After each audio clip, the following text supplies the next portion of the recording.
It gives me great pleasure at this time to invite Dr. the Honorable Ralph Gonsalves, our chairman, Prime Minister of St Vincent and the Grenadines, to address us. Prime Minister. Thank you very much, Secretary General, colleague heads and other heads of delegation and heads of regional institutions and the public of the Caribbean. First of all, I'd like to adopt unequivocally in every material particular and call as my own the remarks made this morning by our Secretary General and the outgoing chairman. So forgive me if I don't repeat some of what they have said. My own remarks here are thus intended to add value to our proceedings and deliberations. But I repeat, I accept and adopt as my own in every material particular all that Erwin LaRocque and Mia Mottley have said this morning. Next year, 2021, the Caribbean community will commemorate the 20th anniversary of the signing and coming into effect of the revised Treaty of Chaguaramas, which, among other things, established the legal and institutional framework for the rollout of the Caricom Single Market and Economy, CSME. In 2023, our region will celebrate the 50th anniversary of the founding of Caricom and its promise of immature regionalism at a time when only 4 of its 12 foundation member countries had achieved constitutional independence and in the aftermath of the failed federal venture. Over all these years, successive political leaders and populations have recognized the necessity and desirability of an alive and organic regional integration in which the whole is more than a summation of the individual parts in our quest, individually and collectively, to make much better our lives, our living, our production, and our security. Still, our region's inability to exercise fully the ghost of the failed political federation of 60 years ago, our ongoing tendency to exalt in relation to each other the fig leaf of individual sovereignties, the challenges to deeper integration from our member states' islandness, even for those which are continental geographically, and the multiple contradictions arising from a hegemonic neoliberal global order. All these things have conspired to make our union far from perfect. Still, very much so, our Caricom has chalked up impressive achievements in its 4 pillars of integration: functional cooperation, coordination of foreign policy, security collaboration, and economic integration, including single market trading arrangements. But the design of Caricom itself highlights its possibilities and limitations. Explicitly, Caricom was conceived and fashioned as a community of independent, sovereign states, voluntarily combined to pursue a series of objectives, measures, and tasks. Indeed, not all member countries have signed up to everything on the regional menu. There has evolved a variable geometry of integration, which contains an admirable flexibility, but which at the same time limits optimal cohesive actions. The very design and practical functioning of Caricom have made it well nigh impossible to solve certain enduring problems touching and concerning regional governance, institutional political representation, and the non-automaticity of financing regional institutions, including the Caricom Secretariat itself. Sovereign voluntarism is thus enthroned, and supranational authoritativeness is absent or made minimalist, save and except for the Caribbean Court of Justice in its original jurisdiction. Further, the member countries in Caricom remain unequally yoked in practical terms. This condition generates at least two adverse consequences. First, the reality and the perception thereof that Caricom, particularly in its economic and trade aspects, benefits in too skewed a manner one or two countries at the expense of others. And secondly, larger countries, whether defined by size of territory, economy, or population, feel less constrained to abide by collective decisions. The member countries of the Organization of Eastern Caribbean States, OECS, are genuinely aggrieved at this state of affairs. It demands correction through a robust and efficacious application of the treaty provisions regarding less developed countries, economies, and regions, and an explicit carve-out for member countries of the OECS within the Caricom construct. Yet, the quickening pace of the onrushing challenges of nature and the global political economy have made it imperative that we build Caricom better and stronger, though recognizing its inbuilt and operational limitations. The inequalities and harsh encumbrances in the global political economy, the existential threat of climate change to our region, and the explosion of pandemics have made it pellucid as never before that our Caribbean community is central to our people's salvation on this, our earthly city.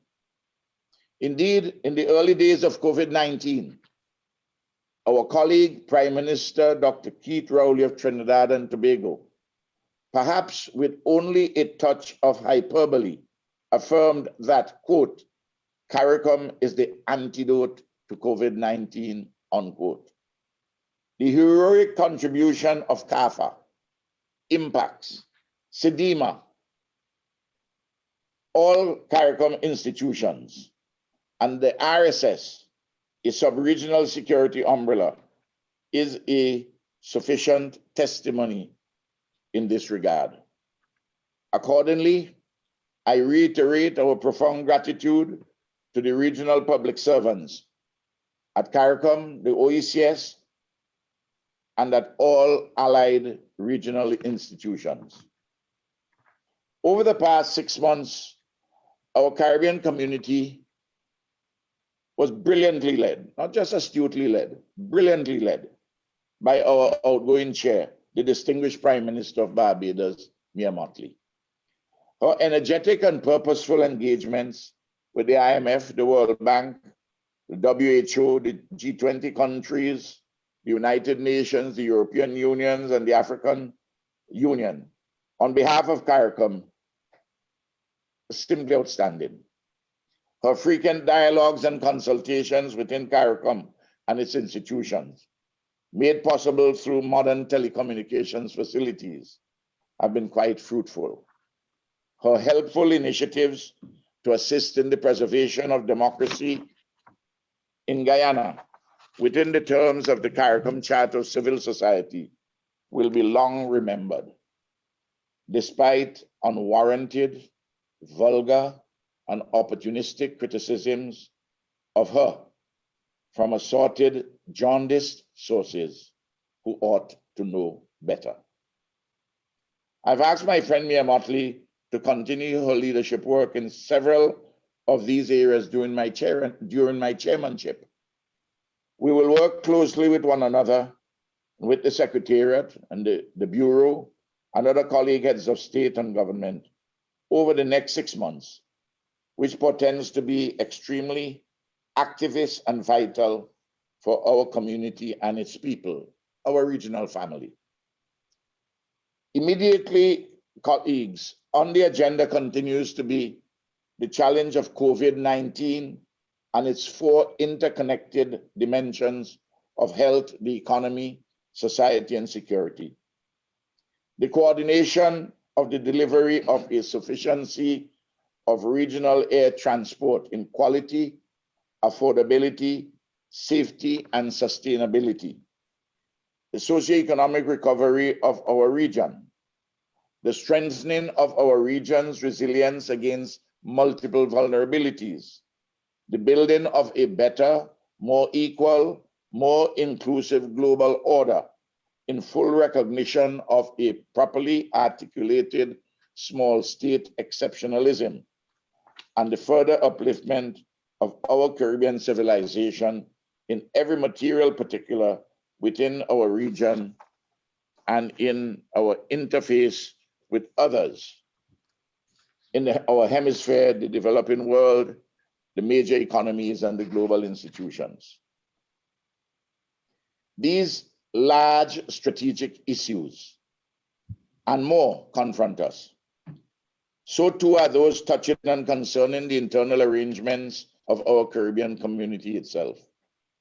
The policy responses are available and have been well researched. We know them. Like the esteemed Issachar, one of the leaders of the historic 12 tribes of Israel, we must know the times and act accordingly. In this regard, I want to say that the challenge which is upon us in respect of regional air transportation is one which is in our hands to solve. As chair of the transportation portfolio in the Caricom quasi cabinet, I've already been in touch with several airlines, the principal ones being CAL, Inter Caribbean, One Caribbean, and SVG Air. And there are others that Prime Minister Mottley has mentioned.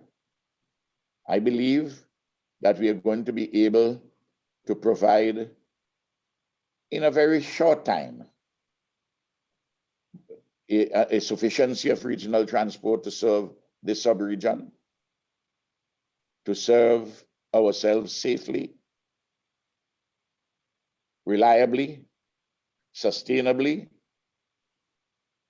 and reasonably priced. I want to give that assurance to the people of the Caribbean community. Colleagues, we cannot fight the future and its requisites, nor look forward to the past, however nostalgic that may be. So we have to reaffirm that of all time, only the future is ours to desecrate. We must remain calm and patient, knowing always that sun brightens stone. We must not panic or be consumed by excessive fear or hysteria. We ought to stand askance from useless recriminations. We know ourselves as a people and our immense possibilities, despite our limitations. We know that there is much more that we can achieve together without rancor or bitterness, even in the midst of dissonances and contradictions within our regional family. Our people expect us, metaphorically, to make whole sons and whole daughters out of the compromises which history and our extant circumstances have made us. In this understanding, we come home to ourselves and our people for their upliftment. Let us build further upon our solid accomplishments in this, our remarkable region and magnificent Caribbean civilization. This building of our region and our civilization is a great cause, and great causes have never been won by doubtful men and women. I thus accept the chairmanship of Caricom with humility and an enduring obligation. I thank all of you for your confidence, and I embrace wholeheartedly your continued support. Thank you. Thank you very, very much, Mr. Chairman, Honorable Prime Minister Gonsalves, and I think we have the stage set for our next period of chairmanship, and likewise, I pledge the full support of the Secretary General's office and the community institutions in supporting your chairmanship and going forward. There's much to be done, and I think we have to continue in the same vein. I can imagine that the Bureau will also be very active and other heads of government, and I really appreciate the fact that we've been able to meet on a regular basis on short notice. Thank you very much. This brings an end to item 4 of the agenda, and we have 2 items now requested for AOB, Mr. Chairman. So I will just taking a 10-second pause to make sure that the